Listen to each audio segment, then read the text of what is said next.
Speaker of the National Assembly, Moses Wetangula, will represent President William Ruto at Saturday's funeral of Pope Francis at the Vatican. The Speaker led members of Parliament in signing the condolence book at the Vatican Embassy here in Nairobi. Several leaders, including former Prime Minister Raila Odinga, joined the team from Parliament in paying tribute to the departed Pope. And as that happened locally, mourners remained in queue at the St. Peter's Square to pay their last respects to the late pontiff as he lies in state. Brenda Wanga reports. A section of MPs led by the National Assembly Speaker Moses Wetangula arrived early at the Apostolic Nunciature to pay tribute to the fallen Pope. The leaders were joined by the former Prime Minister Raila Odinga as they paid tribute to the fallen Pope. The leaders, hosted by the Pope's representative in Kenya, reminisced about the leader of the Catholic Church who once visited Kenya early in his papacy. In 2015, Pope Francis visited Kenya and he left an indelible mark on the minds of Kenyans. The first Pope outside Europe, and we as being in Africa felt that he was even closer to us. When he came here, he was a very simple person, and he met and talked with people, all walks of life. He was a very charitable person. The late Pope was eulogized as a humble, humane Pope who looked out for others, especially the downtrodden in society. As a House of Parliament, we stand with you as the representative of our Pope in mourning this tragic loss. Our President is out in China. He has nominated me and instructed me to represent him at the burial of the Pope on Saturday.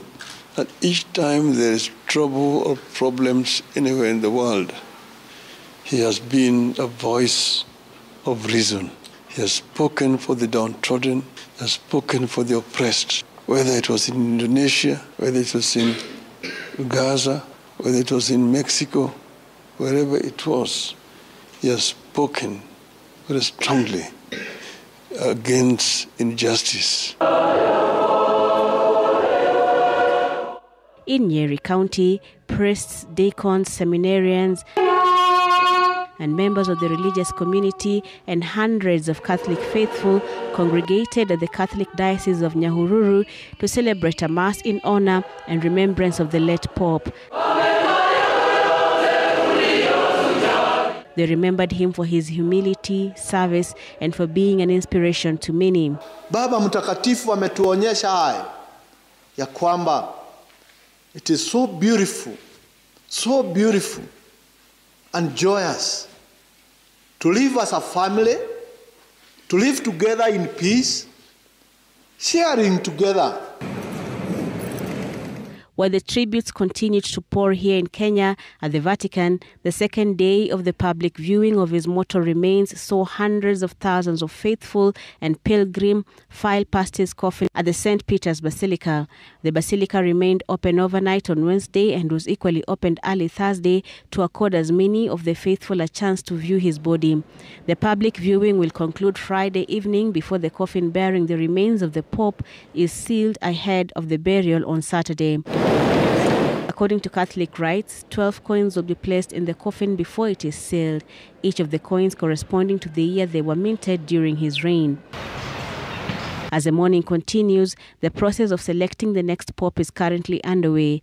The third General Congregation was held this morning at the Vatican, bringing together 113 cardinals. Another one will take place tomorrow.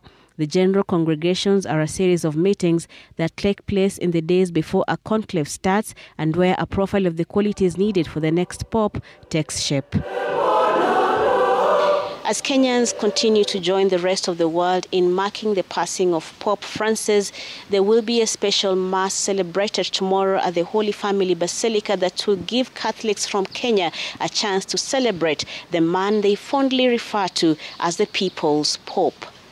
Brenda Wanga, Citizen TV, at the Vatican Embassy in Nairobi.